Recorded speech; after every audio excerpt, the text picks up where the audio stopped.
오늘 우리에게 주시는 하나님의 말씀은 스가랴 10장 1절에서 7절까지 말씀입니다. 스가랴 10장 1절에서 7절, 제가 가지고 있는 구약성경 1321쪽입니다. 1321쪽.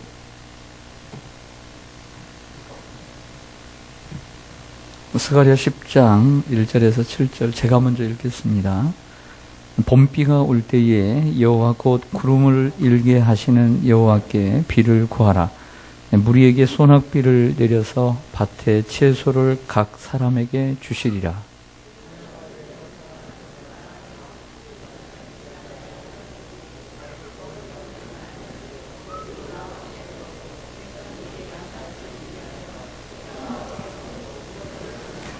내가 목자들에게 노를 바라며 내가 순염소들을 벌하리라. 만군의 여호와가 그 무리 곧 유다 족속을 돌보아 그들을 전쟁의 준마와 같게 하리니.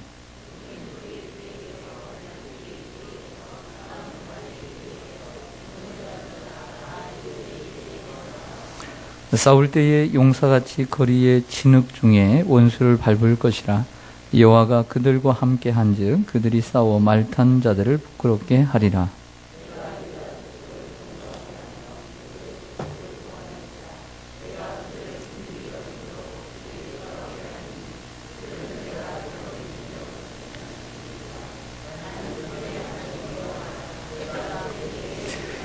함께 읽습니다. 에브라임이 용사 같아서 포도주를 마신 같이 마음이 즐거울 것이요 그들의 자손은 보고 기뻐하며 여호와로 말미암아 마음이 즐거워하리라. 아멘. 기도하겠습니다. 명절을 맞이해서 많은 이들이 분주히 움직이는 이때에 귀성한 우리 성도들도 있지만 하나님 이곳에 남아서 함께 하나님을 예배하기 위하여 올라온 주의 권속들이 있습니다. 하나님 기억하여 주시고 오늘 우리가 하나님 앞에 예배할 때 하나님이 이 자리에 함께 하시고 주님의 눈을 들어 이곳에 은혜를 베풀어 주옵소서. 또 기성길에 또 아버지 하나님이여 피치 못하는 사정 가운데 이 자리에 함께 하지 못했지만 늘 마음을 교회에 두고 주님께 두고 있는 성도들이 많이 있습니다. 그들 가운데도 함께하여 주시옵소서. 부족한 종이 말씀을 들었습니다. 이 말씀을 들고 베풀 때에 하나님의 능력의 말씀이 되게 하시고 우리의 마음속에 잘 박힌 무처럼 하나님 우리의 삶을 주님 주장하게 하여 주시기를 원합니다. 또 우리의 삶에 필요한 지침이 될 수 있도록 지혜를 더하여 주시옵소서. 예수님의 이름으로 기도드리옵나이다. 아멘. 어느 분이 올린 글을 보니까 공들의 한탄이라고 하는 재미난 글이 있어서 제가 한번 여러분들에게 인용을 하겠습니다. 공들의 한탄. 배구공이 먼저 한탄을 합니다. 난 무슨 죄를 졌길래 허구한 날 싸대기를 맞고 사는지 모르겠어. 그랬습니다. 배구 아시죠? 배구. 괜히 모션을 취했나. 축구공은 이렇게 얘기합니다. 넌 그래도 다행이다. 난 맨날 발로 까이고 머리로 받치고 더럽고 서러워서 못 살겠다. 그랬습니다. 그랬더니 옆에 있던 탁구공이, 조그마한 탁구공이, 난 말이야, 밥주걱 같은 걸로 밥상 위에서 때리고, 깎고, 돌리고, 올리고, 정신없이 쥐어 터지는 바람에 죽을 맛이다. 그랬습니다. 그랬더니, 이 테니스공이, 요즘, 이번에 테니스 하지 않았습니까? 나는 어떤 때는 흙바닥에서, 어떤 때는 시멘트 바닥에서 털이 다 빠지도록 두들겨 맞는데 아주 죽겠어. 내 앞에서 폼 잡지 마라. 그랬더니 이번에는 어떤 공이 나왔습니까? 야구공이. 이런 어린 놈들아 닥쳐라. 나는 매일 몽둥이로 맞는다. 이따금씩 실밥도 터지고 내가 말을 말아야지. 자, 이 넋두리를 이제 다 하고 있는데 이것을 듣고 있던 골프공이 입을 열었습니다. 골프공이 말을 하자 아무도 말을 못했어요. 왜냐하면 골프공이 이렇게 합니다. 니들 쇠 몽둥이로 맞아봤어? 네. 우리는 살아갈 때 왜 나에게 이런 고난이 있을까? 나에게 왜 이런 고통이 있을까? 이런 생각들을 할 때가 있습니다. 나는 왜 이렇게 몸이 약하지? 나는 왜 이렇게 힘들지? 이럴 때가 있습니다. 그런데 우리 주위를 좀 둘러보면 나보다 더 고난이 심하고 괴롭고 나보다 몸이 더 아프고 정신적으로 약하고 복잡한 정말 어려운 사람들이 많이 있음을 우리는 보게 됩니다. 그러므로 나만 왜 이렇게 고난을 겪느냐고 너무나 원망하지 말고 우리 주위를 좀 돌아보면서 하나님 앞에 감사의 조건을 찾는 저와 여러분 되시기를 소망합니다. 자, 스가랴는 세 부분으로 되어 있습니다. 수룹바벨이 성전 건축을 16년 동안 못했을 때 학개와 스가랴 선지자가 와서 도와주는데, 학개는 고작 2장으로 고면을 하는데 스가랴는 7배인 14장으로 고면합니다. 1장에서 6장까지는 스가랴가 본 이 8가지의 환상을 얘기해 줬고, 7장에서는 금식에 대한, 계속 금식을 해야 됩니까? 라고 하는 질문 속에서 얘기를 했고, 그리고 8장에서는 이스라엘의 회복에 대한 말씀을, 이런 축복을 내가 너에게 줄 것이다 라고 하는 말씀을 주었습니다. 세 번째 단락으로 9장부터 14장은 이 땅에 오실 메시아, 그 메시아가 가지고 올 세상은 이러한 세상이다 라는 것을 얘기하는 하나의 주제인데, 지난주에는 우리가 9장에 대해서 말씀을 나눴습니다. 스가랴 9장 9절, 그 메시아가 어린 나귀를 타고 오시리라 라고 하는 이 유명한 말씀을 통해서 우리가 기억하고 있는 본문인데요. 스가랴 9장은 이스라엘 중심의 근방에 있는, 접경되어 있는 시리아 그리고 페니키아, 이 블레셋이 멸망당할 것을 예고합니다. 이것은 후에 헬라의 알렉산더 대왕이 그곳을 짓밟고 올 것인데, 그리고 난 다음 예루살렘은 침범하지 못할 것이다. 바로 이러한 헬라의 어떤 문화가 예수님의 오심을 준비하는, 즉 주변 나라 국가들의 멸망이 예수님의 오심을 준비하는 결과가 되었다라고 하는 말씀을 함께 나눴습니다. 자, 오늘 10장 전체 다 나누지는 못할 것 같고요. 제가 준비한 만큼 드리고자 합니다. 오늘 10장에 대한 말씀, 먼저 1절을 우리 함께 보시겠습니다. 봄비가 올 때에 여호와 곧 구름을 일게 하시는 여호와께 비를 뭐하라, 구하라, 기도하라는 거예요. 무리에게 소낙비를 내려서 밭에 채소를 각 사람에게 주시리라. 아멘. 저를 보겠습니다. 이스라엘이라고 하는 나라는 우리와 기후가 완전히 다릅니다. 비가 많이 오지 않는 나라이지요. 물이 귀한 나라입니다. 강수량이 적고 토질과 석회석과 사암 등으로 형성되어 있어서 지하수를 얻기가 어렵습니다. 요즘 나온 그 뉴스 가운데 우리가 이제 교회들이 어려운 지역에 선교를 할 때 우물을 많이 파주지 않습니까? 뭐 인도나 캄보디아나 방글라데시나. 그런데 우리만 파는 것이 아니라 어떤 NGO 기구들이 많이 파주거든요. 근데 그 많은 우물들이 다 사장되고 그리고 사용되지 않는다는 거예요. 그 이유는 뭐냐면 그렇게 성도들의 헌금과 또 우리 사회의 어떤 기부 문화를 통해서 돈이 모아져서 일을 하지만, 우리나라처럼 한번 우물을 파면 계속 1년 연중 나오는 것이 아니라, 이제 우기와 건기가 있는데, 계속 우기가 있는 것이 아니라 건기가 되면 물이 말라버리고, 물이 있어도 그 물이 좋지 않은 물이기 때문에 이제 그 우물이 망가져 버리는 것이죠. 그렇다고 하면 망가지지 않기 위해서는 100m 이상을 파내려가야 되는데, 그러려면 몇 배의 돈이 더 든다는 거예요. 하나의 우물을 팔 때. 그러니까 외적인 목표, 우리가 우물을 50개 팠다, 100개 팠다라고 하는 이러한 목표를 자랑하려고 이렇게 하다 보니까 결과적으로는 지속적인 도움을 주지 못하고 만다는 것이죠. 그러니까 하나 우물을 파더라도 돈이 좀 몇 배 들더라도 제대로 된 우물을 파는 것이 필요하다. 이처럼 우리나라의 이 토질과 다른 나라의 토질이 다른 것처럼 이스라엘의 기후도 다릅니다. 이스라엘은 비가 많이 오는 우기가 있고 적게 오는 이런 건기가 있습니다. 그들이 많이 오는 우기는 10월, 11월, 1월, 12월, 1월, 2월 그 정도 우기라고 얘기를 합니다. 그리고 이 건기는 많이 오진 않지만, 그래도 이제 우기 때도 많이 오진 않지만 종종 옵니다. 그래서 건기는 3월, 4월, 5월을 얘기합니다. 10월부터 12월, 1월까지 이게 내리는 그 비를 우리는 우기라고 하는데, 이 비를 가리켜서 이른 비라고 얘기합니다. 아니, 봄에 와야 이른 비지, 이렇게 반대로 생각하셔야 돼요. 가을철에, 겨울철에 오는 이것을 이제 이른 비다, 이렇게 생각하셔야 돼요. 반대로. 그리고 4월, 건기에 내리는, 4월과 5월에 내리는 이러한 비를 가리켜서 늦은 비다, 이렇게 얘기합니다. 이 늦은 비가 바로 봄비인 것이죠. 봄비가 내릴 것인데 그 봄비가 내리도록 기도하라는 것입니다. 이 봄비는 단비를 얘기합니다. 그리고 이 봄비가 내려야만이, 그때 내려줘야만이 심었던 곡식, 지금까지 수고했던 곡식이 열매를 풍성하게 맺을 수 있는 가장 중요한 비입니다. 이 단비, 그리고 봄비입니다. 이 봄비가 없이는 온전한 열매를 거둘 수가 없는 것입니다.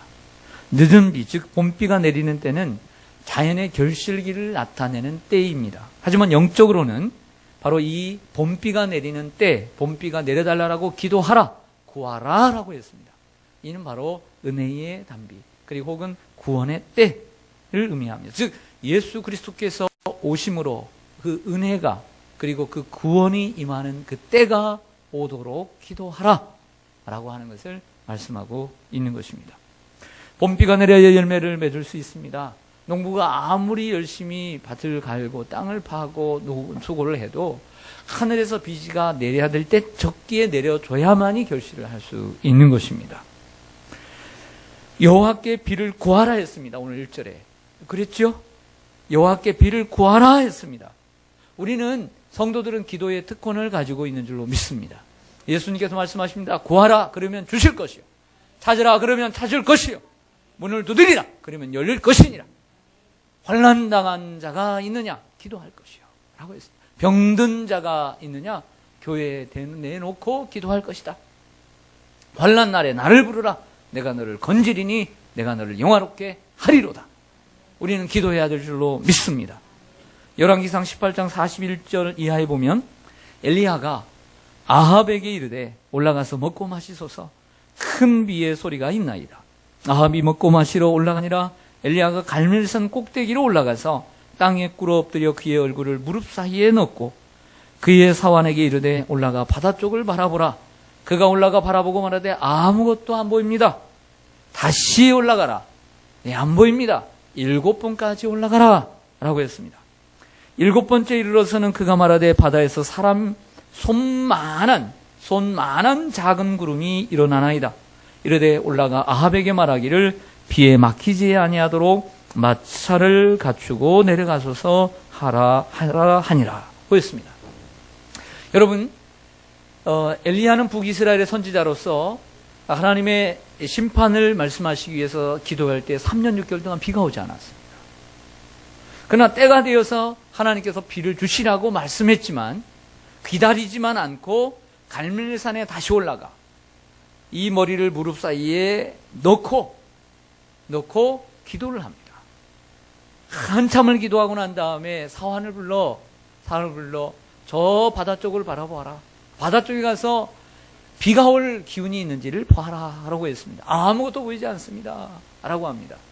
여기에 바다는 지난주에 지도를 보여드린 것처럼 여러분들이 지도를 볼 때 여러분들이 그 서해안 쪽을 한번 생각해 보십시오. 우리나라 지도를 생각하는 것처럼 이스라엘 지도의 그 두로와 시돈 아래 보면 이렇게 내려오다가 그 포항처럼 이렇게 삐쭉 올라가는 곳이 있습니다. 바로 그곳이 갈멜산입니다. 그리고 그 서쪽 완전 그 전체가 지중해입니다. 지중해.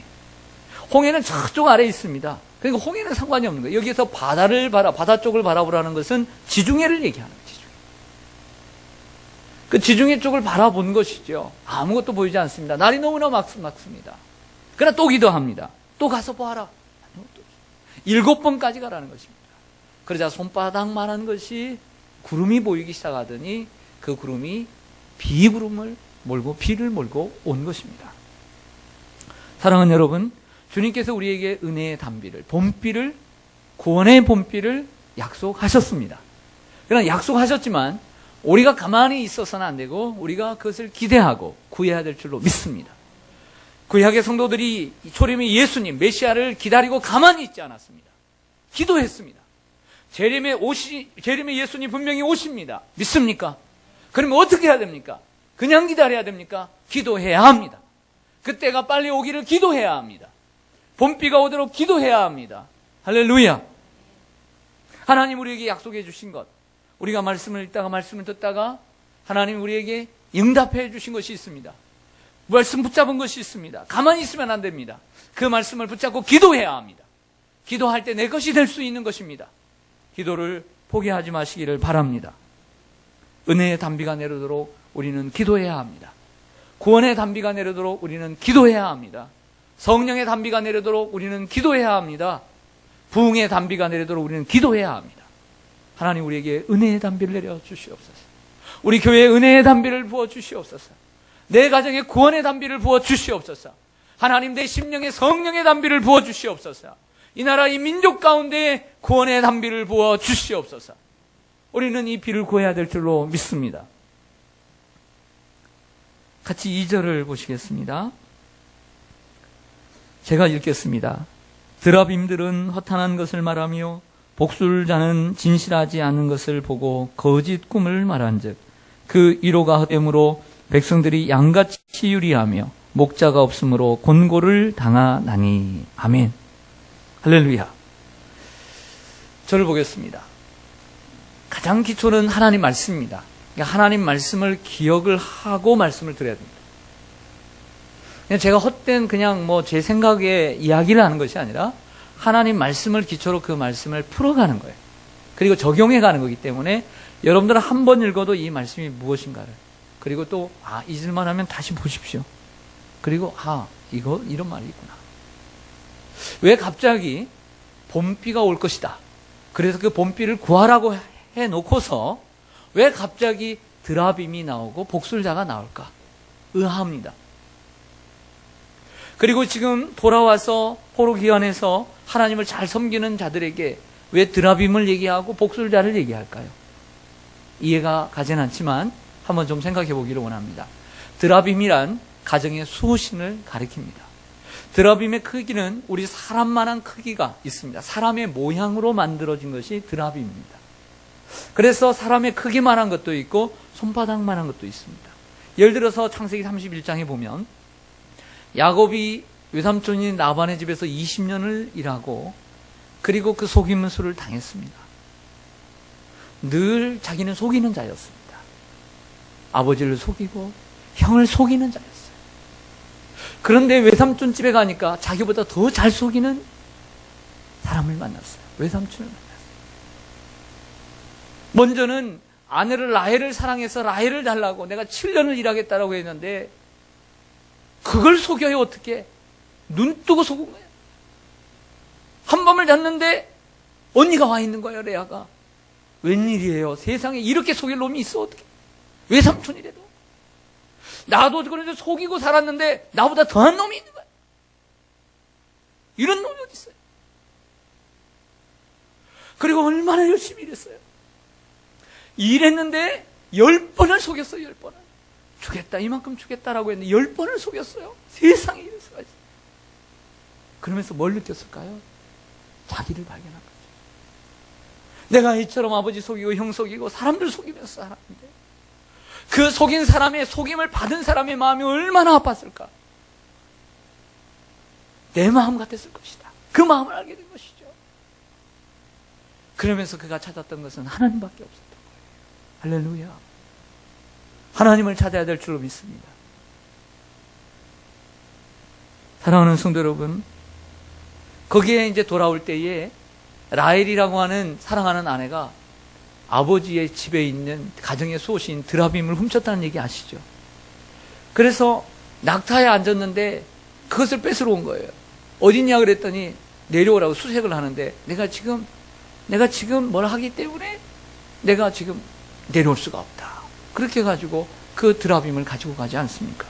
그 드라빔을 가지고 갔다는 자체가 잘하는 것은 아닙니다. 드라빔은 가정의 수호신이었고 앞날에 궁금할 때 수시로 물어보는 대상이었습니다. 그 신에게. 여러분, 그 방글라데시나 인도네시아나 말레이시아를 가다 보면 태국도 마찬가지인데 가정마다 에베소의 아데미처럼 가정마다 수호신들을 세워놓습니다. 그래서 케이스가 있어요. 케이스가. 그 뚜껑을 담고 그 열어놓고 기도를 합니다. 그리고 거기에서 묻는 것이죠. 마치 이런 거예요. 그런데 이 드라빔은 허탄한 것을 말했다고 했습니다. 그러나 사실 드라빔은 말하지 못합니다. 시편 115편 4절 이하에 이런 말씀이 있습니다. 그들의 우상들은 은과 금이요 사람의 손으로 만든 것이라. 입이 있어도 말하지 못하며 눈이 있어도 보지 못하며 귀가 있어도 듣지 못하고 코가 있어도 냄새 맡지 못하며 손이 있어도 만지지 못하며 발이 있어도 걷지 못하며 목구멍이 있어도 작은 소리조차 내지 못하느니라. 이게 우상의 특징입니다. 우상의 특징을 가장 자세하게 말씀한 대목이 시편 115편입니다. 드라빔은 허탄한 것을 말했다고 했는데 그들은 말하지 못했습니다.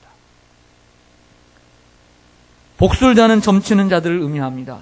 성경에 말씀합니다. 오늘 2절에 복술자들은 진실하지 않은 것을 보고 거짓 꿈을 말한즉 그 위로가 헛되도다라고 표현합니다. 그렇습니다. 점치는 자들, 복술자는 점치는 자들입니다. 점치는 자들은 잘 알아맞히는 듯 하지만 진실하지 않습니다. 거짓을 뻥튀기를 합니다. 거짓말을 합니다. 위로가 되지 않습니다. 이스라엘 백성들은 바벨론에서 포로에서 귀환했지만 여전히 그 이방 사람들이 섬기는 신들을 섬기고 그들에게 묻고 살았음을 보여주고 있는 대목입니다. 여러분, 예수를 믿는다고 해서 모두가 하나님을 섬기는 것이 아닙니다.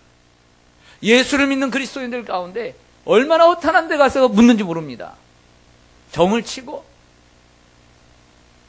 사랑하는 여러분, 1절에서 말하는 봄비, 이러한 풍성한 은혜를 주시는 이러한 봄비를 그들은 하나님이 주시는 것이 아니라 이러한 드라빔과 복술자들이 자기에게 주는 줄로 알았습니다.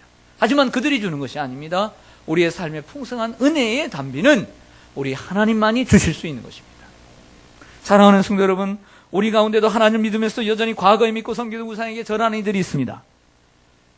다음 주일에 명절을 맞이하면서 월요일날 제사상 앞에서 절하는 이들이 있습니다. 무턱대고 덜컥덜컥 조상의 묘 앞에 절하는 행위는 우상 숭배입니다. 어린 사드락과 메삭과 아베느고는 우상 앞에 절하지 않는 굳건한 신앙을 가졌습니다. 절대 절하지 마시길 바랍니다.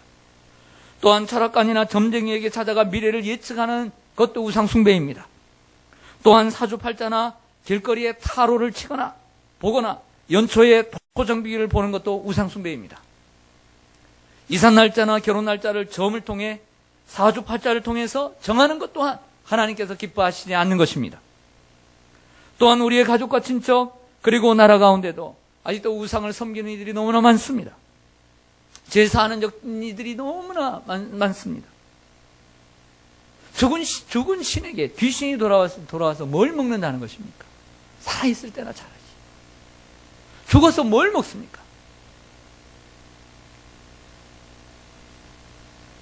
하나님 외에 다른 신을 섬기는 것이 악한 것입니다. 그래서 제1계명을 어기는 것이요. 또한 다른 신을 만들고서 절하는 행위는 저주받은 행위이다. 이거 두 번째 계명인 것입니다. 그러므로 우리의 가족과 친척들이 주님께 돌아오도록 데살로니가 교회 성도들처럼 헛된 우상을 버리고 살아계신 하나님께 돌아와 그분을 섬기는 은혜가 있기를 원합니다. 인과 기도되는 은혜가 있기를 원합니다. 주 예수를 믿어 구원받는 저와 여러분들의 가정이 되시기를 간절히 축원합니다. 오늘 우리의 기도의 제목은 이것입니다. 은혜의 담비를 내려 주시옵소서. 희망의 담비를 내려 주시옵소서. 구원의 담비를 내려 주시옵소서. 성령의 담비를 내려 주시옵소서. 부흥의 담비를 내려 주시옵소서. 내 삶의 수고, 내 직장에서, 내 사업에서, 내 목회에서, 내 사역에서 수고한 마지막 열매의 때를 구하는데 그 열매를 맺을 수 있도록 은혜를 하나님이 주시옵소서. 내가 심고 내가 물을 주었습니다. 내가 수고했습니다. 그러나 하나님이 함께 하셔야 합니다. 기도하기를 원합니다. 하나님, 명절을 맞이하면서 우리 형제들을 만납니다. 부모 형제들을 만납니다. 하나님, 예수 믿게 해 주시옵소서. 헛된 것을 버리게 하여 주시옵소서. 우리가 기도하기를 원합니다. 우리 3절 같이 보겠습니다. 내가 목자들에게 노를 바라며 내가 순 염소들을 벌하리라. 만군의 여호와가 그 물이 곧 유다 족속을 돌보아 그들을 전쟁의 준마와 같게 하리니. 아멘. 2절 하반절에서 하나님은 헛된 우상을 따르는 이들을 가리켜서 목자 없는 양처럼 요리 방황한다는 표현을 썼습니다. 2절 하반절에 목자라는 단어를 썼어요. 그러면서 3절로 올라오면서 우상은 거짓 목자요 양들을 노리는 순념소라, 양들을 노리는 순념소라고 비유했습니다. 그리고 그들을 벌하리라, 내가 그들을 거짓 목자들을 심판하리라, 이렇게 말씀했습니다. 저를 보시죠. 요한복음 10장 10절이 떠올랐습니다. 요한복음 10장 10절에 예수님은 이런 말씀하셨습니다. 도둑이 오는 것은 도둑질하고 죽이고 멸망시키려는 것뿐이요, 내가 온 것은, 인자가 온 것은 양으로 생명을 얻게 하고 더 풍성히 얻게 하려는 것이라. 나는 선한 목자라. 선한 목자는 양들을 위하여 목숨을 버리거니와 삭구는 목자가 아니요 양도 제 양이 아니라. 이리가 오는 것을 보면 양을 버리고 달아나나니 이리가 양을 물어가고 또 해치느니라 고 했습니다. 세상에는 거짓 목자가 있고 참 목자가 있습니다. 우상은 거짓 목자입니다. 그들은 정식문으로 들어오지 않습니다. 그들은 담을 뛰어넘습니다. 양의 우리가 있는데 담을 뛰어넘는 것은 거짓 목자입니다. 그들은 죽이고 그리고 먹고 멸망시키려고 오는 것입니다. 그러나 예수님은 정식으로 문으로 오십니다. 그래서 예수 말씀하십니다. 나는 양의 문이라. 나를 통해서 오는 자는 구원을 얻고 들어오며 나가며 꼴을 얻으리라. 생명을, 영원한 생명을 얻을 뿐만 아니라 이 세상을 살면서도 풍성한 삶을 누리게 되리라 라고 말씀하십니다. 거짓 목자는 그 양들을 죽이지만 선한 목자는 그 양들을 위하여 자기의 생명을 버리느니라. 나는 선한 목자라. 우리 예수님은 이 땅에 오셔서 우리를 구원하시기 위해서 십자가에 죽으시고 부활하심으로 우리의 선한 목자가 되어 주셨습니다. 마태복음 9장 36절을 보면 예수님께서 이 땅에 오셔서 세 가지 사역을 하셨다고 했습니다. 말씀을 가르치고 하나님의 나라를 선포하고 그리고 병든 자를 고치셨습니다. 그러면서 이런 말씀하시죠. 예수님께서 무리를 보시고 불쌍히 여기시니 이는 그들이 목자 없는 양과 같이 고생하며 기진함이라 고 했습니다. 예수님 우리의 참 목자가 되시기 위해서 이 땅에 오셨습니다. 목자 없는 양과 같은 우리들을 보셨습니다. 즉 헛된 우상을 따르며 헛된 신을 따르며 살아가는 이들이 목자, 즉 거짓 목자. 사실 목자가 없었던 것은 아닙니다. 목자 없는 양이라고 표현했지만 목자가 없었던 것이 아니라 그들의 인생의 목자는 거짓 목자였습니다. 헛된 목자였습니다. 그들을 따라다니는, 결국에 멸망할 수밖에 없는 그들을 따라다닐 수밖에 없었던 것이죠. 그래서 우리들을 가리켜서 목자 없는 양과 같다 이렇게 표현을 한 것입니다. 그러나 예수님 우리에게 오셔서 자신을 내어주심으로 선한 목자가 되셨습니다. 우리가 예수를 믿고 따라가면 우리는 양의 문으로 들어갈 뿐만 아니라 그에게 생명을 얻고 우리는 풍성한 삶을 누리게 되어 있습니다. 그 좋으신 목자를 여러분들의 목자로 삼으시기를 간절히 축원합니다. 여호와는 우리의 목자이십니다. 우리의 목자가 되셔서 우리의 길을 인도하십니다. 우리를 보호하십니다. 우리의 필요한 것을 채워주시는 공급자이십니다. 여호와는 나의 목자시니 내게 부족함이 없으리로다. 그가 나를 푸른 풀밭에 누이시며 쉴만한 물가로 인도하시는도다. 내 영혼을 소생시키시고 자기 이름을 위하여 의의 길로 인도하시는도다. 내가 사망의 음침한 골짜기로 다닐지라도 해를 두려워하지 않을 것은 주께서 나와 함께 하심이라. 주께서 내 원수의 목전에서 내게 상을 차려주시고 내게 기름을 부으셨으니 내 잔이 넘치나이다. 내 평생의 선하심과 인자하심이 반드시 나를 따르리니 내가 여호와의 집에 영원히 살리로다. 그 영원한 목자이신 그 주님이 저와 여러분의 목자가 되시기를 원합니다. 그뿐만 아니라 우리의 부모와 우리의 형제들의, 우리의 가문의, 우리의 가정의 목자가 되시기를 소망합니다. 헛된 거짓 목자, 사건 목자를 버리고 선한 목자이신 예수님께 나아가 그분의 인도함을 받고 살아가는 우리 가정이, 그리고 이 나라 민족이 되기를 축원합니다. 4절 말씀을 보겠습니다. 같이 읽겠습니다. 4절 시작. 모퉁이 똘이 그에게서, 말뚝이 그에게서, 싸우는 활이 그에게서, 권세 잡은 자가 다 일제히 그에게서 나와서. 아멘. 이제 참 목자이신 그분의 면모를 소개하는 부분입니다. 메시아가 오셔서 이스라엘을 회복시키는데 두 가지의 큰 모습으로 회복시키십니다. 하나는 새로운 건물을 세우는 목자의 모습으로, 그리고 또 하나는 적들을 해치는, 적들과 싸우는 모습으로 말씀하십니다. 하나는 모퉁이 똘이요, 하나는 말뚝이요, 그리고 하나는 활이요, 하나는 권세 있는 자들의 모습으로 예수님이 오시고 이스라엘을 회복시키십니다. 모퉁이 돌은 한 건물을 지을 때 이 코너스톤이라고 하는 돌인데, 그 모퉁이 돌을 기점으로 해서 벽과 기둥을 세우게 되어 있습니다. 그 모퉁이 돌의 크기에 따라서 건물의 크기가 결정되어지게 되어 있습니다. 이 모퉁이 돌이, 말뚝이 그에게서 나온다, 활이 그에게서 나온다는 것은 그는 바로 유다를 얘기합니다. 창세기에 보면 각 12지파에게, 12아들에게 야곱이 예언을 할 때에, 축복을 할 때에 유다, 네 번째 아들, 찬송이라고 하는 이름을 가지고 있는 이 유다에게 예언할 때 바로 유다에게서 실로가 오시기까지 그랬습니다. 예수 그리스도입니다. 예수님은 유다 지파입니다. 다윗의 자손입니다. 그래서 바로 그 유다에게서 예수 그리스도께서 오시는 것입니다. 말뚝은 텐트를 치는데 중요한 역할을 합니다.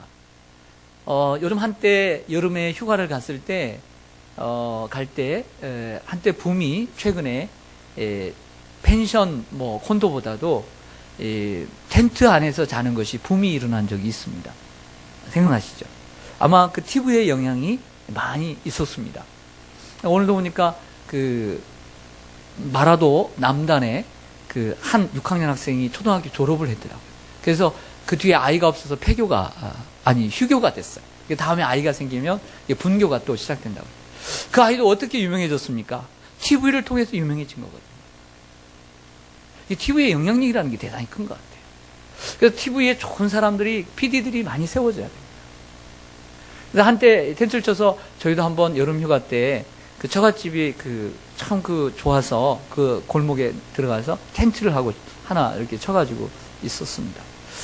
근데 이틀 못 잘 것 같더라고요. 이틀 못 잘 것 같은데. 예, 그런데 텐트를 이제 준비해서 왔습니다. 빌려서 왔는데 텐트를 열심히 치는데 뭐가 없어요? 말뚝이 없어요. 이거 되겠어요, 안 되겠어요? 말뚝이 없어요, 말뚝이. 아무리 좋은 텐트, 비싼 텐트를 치는데 말뚝이 없으면 되겠느냐 말이에요. 그 플라스틱 스틱이라고도 말뚝도 좋으니까 철물점에 가서 그 플라스틱 말뚝이라도 사오려고 할 것이고, 그 시골에 그 소를 매는 쇠말뚝이라도 빌려가지고 쳐야 그 텐트를 치는 거예요. 맞습니까? 말뚝은 이처럼 중요한 거예요. 모퉁이 돌과 말뚝은 집을 세우는 데 필요한 거예요. 이스라엘을 세우는 데 있어서 예수 그리스도께서 오셔서 이스라엘을 이처럼 세워주신 줄 믿습니다. 무너진 성전, 지금의 포커스는 무엇입니까? 스룹바벨과 여호수아가 하나가 되어서 성전을 건축하려 했지만 안 되니까 학교와 스가랴 선지자를 보내어서 성전을 건축하는데, 이 성전의 모퉁이 돌이 예수님이 되시고 이스라엘을 회복시키시는 가장 중요한 역할을 하시는 줄로 믿습니다. 활이라 했습니다. 활은 옛날에 그런 영화도 있었던 것 같아요. 활은 과거에, 지금은 별로지만 옛날에는 아주 위력적인 전쟁의 무기입니다.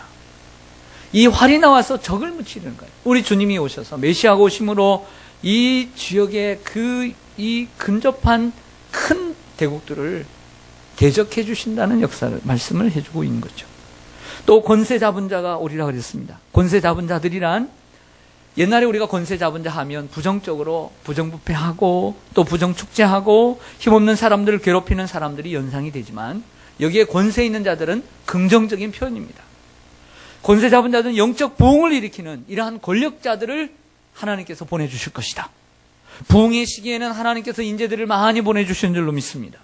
부흥의 시대에는 하나님이 인재들을 교회에 보내주시는 줄로 믿습니다. 스룹바벨과 그리고 여호수아와 같은, 학개와 스가랴와 같은 신실한 이들이 세워질 때 교회가 세워지는 줄로 믿습니다. 말씀을 정리하겠습니다.